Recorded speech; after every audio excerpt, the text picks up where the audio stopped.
Okay, so I just wanted to take a moment and talk about how devastating it is to lose someone like Twitch and maybe provide a little insight into how and why this could happen. So, as we all know and have been sharing, he's just this beautiful light. He radiated love and he gave so much love. And so that's why this is so devastating to us. So, how could this happen? He has children, he has a beautiful wife. They brought so much joy to the world. And so, even though I don't know him, I do help others who are struggling internally. And I myself was suicidal with suicidal ideation for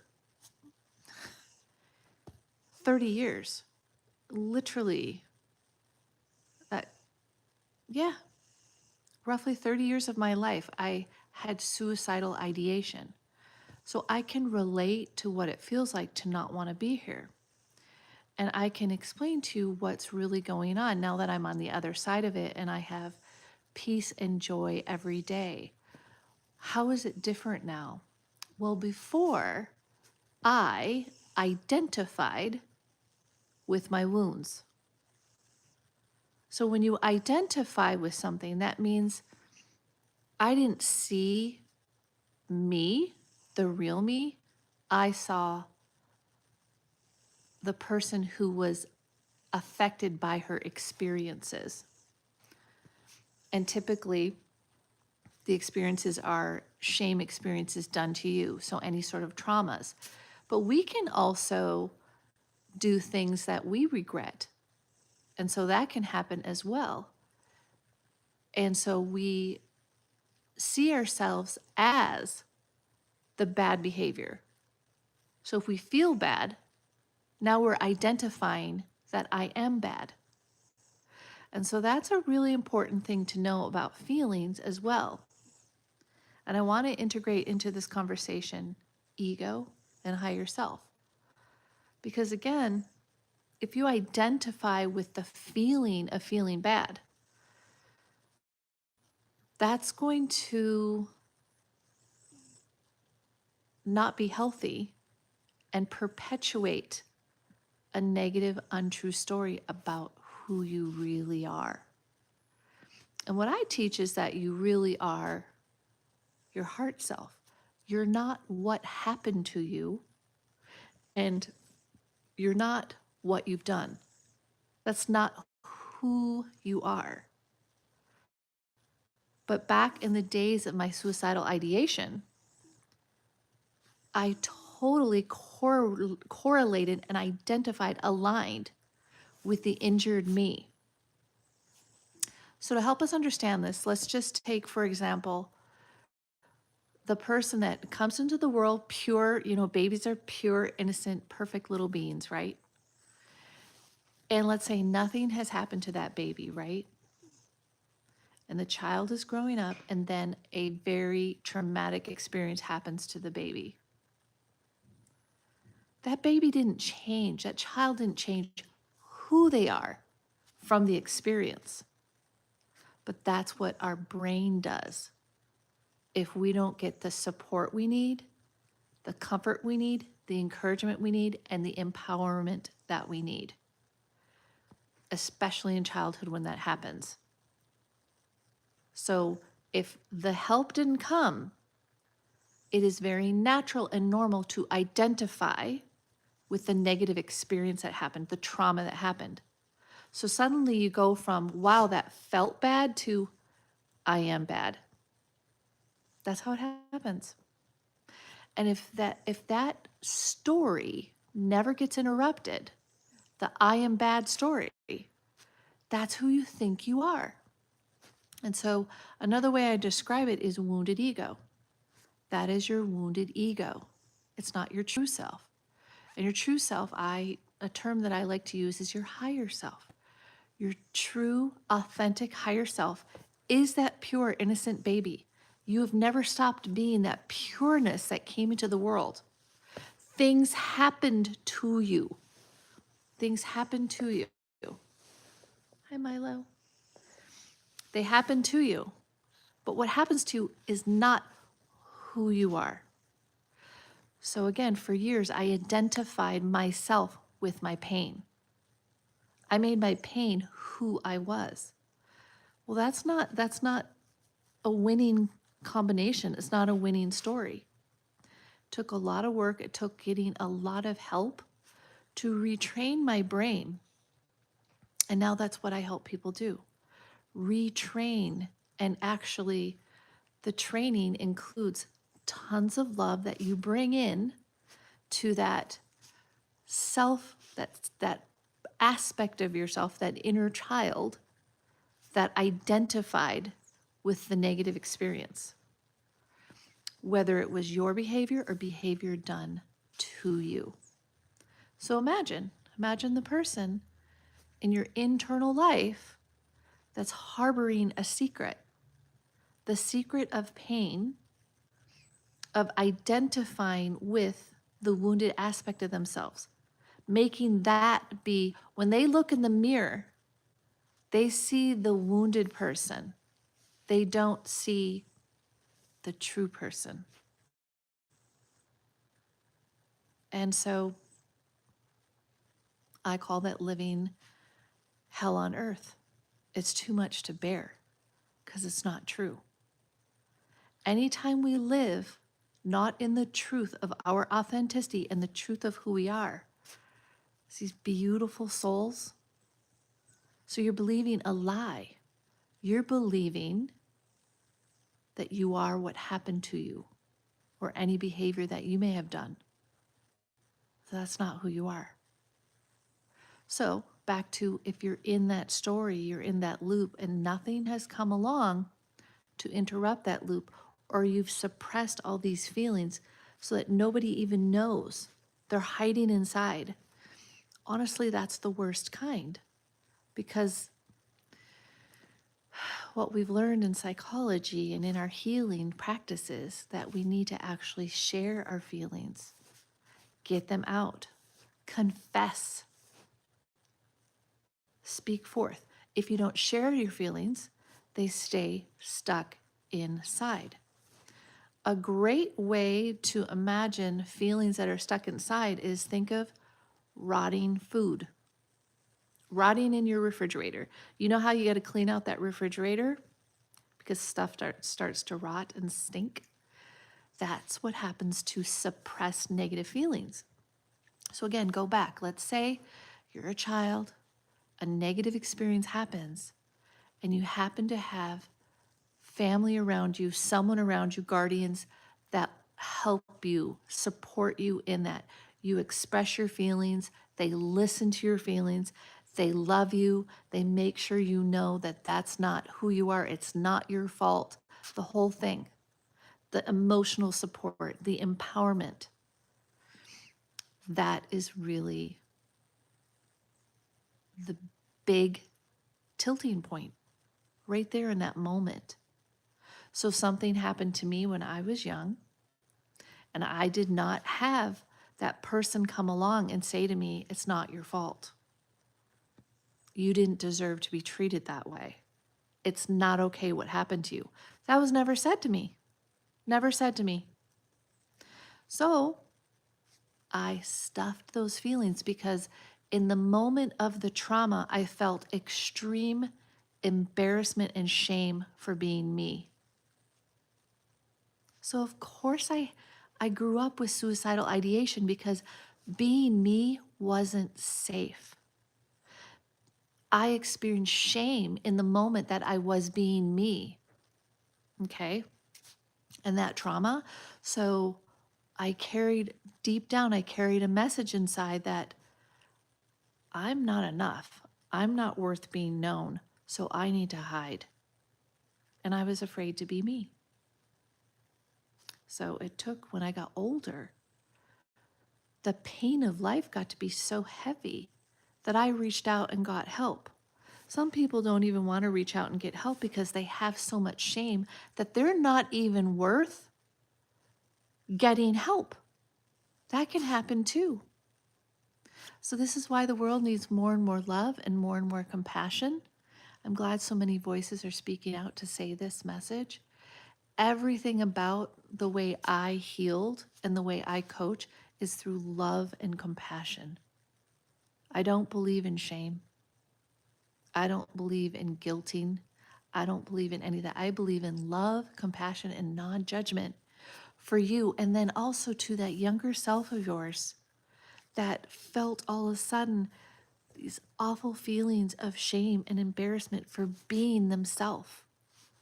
We got to love on that younger aspect of you because we leave remnants of ourself back in our past and our childhood, and then we're not able to be present. So that's what I know happened with Twitch, because you can't take your own life and leave such beautiful people behind. He didn't feel worthy of his wife. He didn't feel worthy of his children. He didn't feel worthy of himself.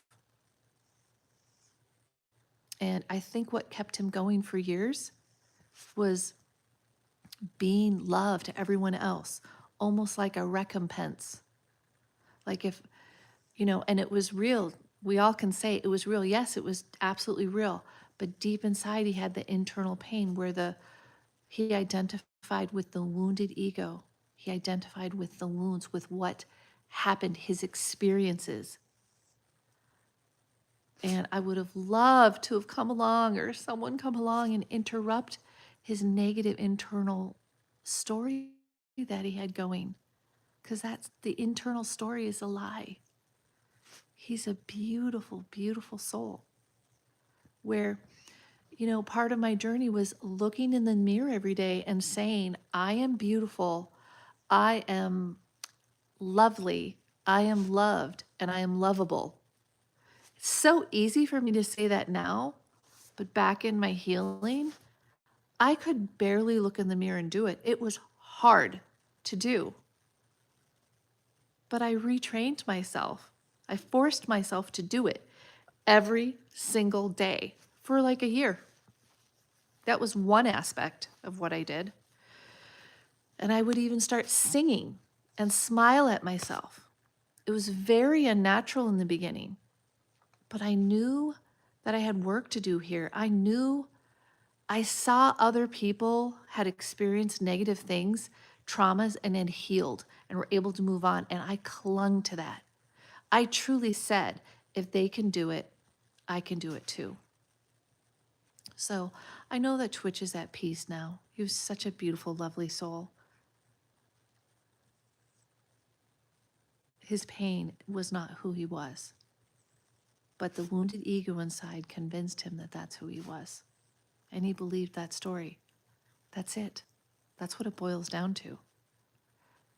It boils down to that. Knowing the truth of who you are. You're not what happened to you. You are not your experiences. And, I want to talk about self-forgiveness here because I experienced a trauma, something done to me, but then in my early adulthood life, I witnessed some really abusive behavior towards a dog. And at that time in my life, I didn't have the confidence and I was kind of scared to speak up. So again, from my trauma, I was scared to have a voice because the last time I was seen, when I was young, when I was actually seen, the trauma happened to me. So I didn't think it was safe to be seen. So anyway, something happened to a dog in my presence. A dog was abused. The dog survived. The dog was fine afterwards. But the me now would have had an absolute fit and would have spoken up and said, what are you doing to that dog? So just so you know, though, I had to go through a process of self-forgiveness. And the dog is no longer with us, but I know he loves me and I know he's forgiven me. Again, I wasn't the one who did it, but I was a witness to the behavior, the abuse done to him. And I had such a hard time forgiving myself for for the person I was back then, for the scared, afraid to speak up person. I was afraid to say anything. I hadn't developed my voice yet. So, you know how I did it? I had to love that person, that part of me. I had to love my younger self who didn't speak up. And that's how she was able to heal. It wasn't through shaming that younger person. I did the best I could at that moment. That was the best I had in that moment. And our best changes. So my best now is very different than my best back then. And I know that that beautiful dog understands that. I have faith in that. I know that that's true.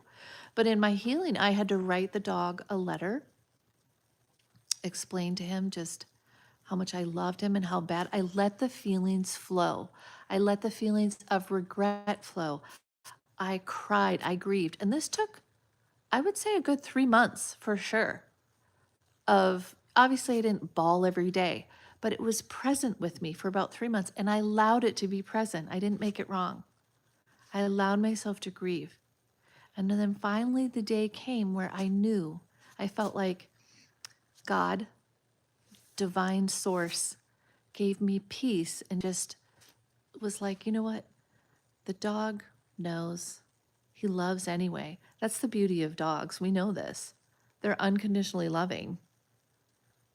And I know from the other side he's happy and at peace. And I know he forgives me. And I forgave me. So it wasn't an overnight thing. I had to use the tools I had. This healing probably happened, I'm going to guess 5 years ago or so. So life's a journey, and I just wanted to share that I relate to Twitch. I felt like he did for many years, and I grappled with it, and it was an internal war, and I was tired. That's the thing. And that's why he took his life. He was tired. He was tired of the internal war with his ego. And he didn't know that the truth, who he really is not his ego. That was just his wounds that developed out of his experiences. And God has nothing but unconditional love and understanding and forgiveness for us. There's no judgment there. The problem is us judging ourselves. So anyway, peace and love to his family. Lots of love. Send them so much love and light. And if you notice, I'm in my peace. It's sad. I'm allowing myself to feel my feelings of sadness. And allow yourself to feel the sadness. And let's be inspired. Let's do something powerful with our sadness after we've grieved. Let's dance for Twitch. Let's smile for Twitch. Let's self-forgive for Twitch and for ourselves. Because everything good's going to flow from there. You're going to be able to love everyone around you better. So that's the other thing too, on the other side of healing, as a person who's healed so many wounds. I think it's a lifelong journey, but I've definitely healed so many wounds that I just wake up joyful and in my peace every day. Most every moment of every day, I'm in my joy and peace. Once in a while, I slip. That's okay. I allow it. I don't make it wrong. I observe it. And then love comes tapping me on the shoulder, comes around the corner, and there I am, recognizing that, I just give myself so much grace and so much breathing room. But in this space, I'm able to just be a river of love to others. It's very easy to love others, forgive others, to lead, to teach, to mentor, to be an example. It's easy. But back when I was in my pain, I'm sure I was kind. I'm sure people still liked me and saw me, and I was able to work and do my thing and and show joy. But yeah, back in at home when I wasn't working and I was alone, major sadness. So yes, we can hide it, but I don't want to get off track here. There was no room when you're stuck in the cycle. This takes up so much real estate in your mind that there isn't room to actually really show up. And now I can just show up. So anyway, God bless to you all. And thank you for spending this time with me.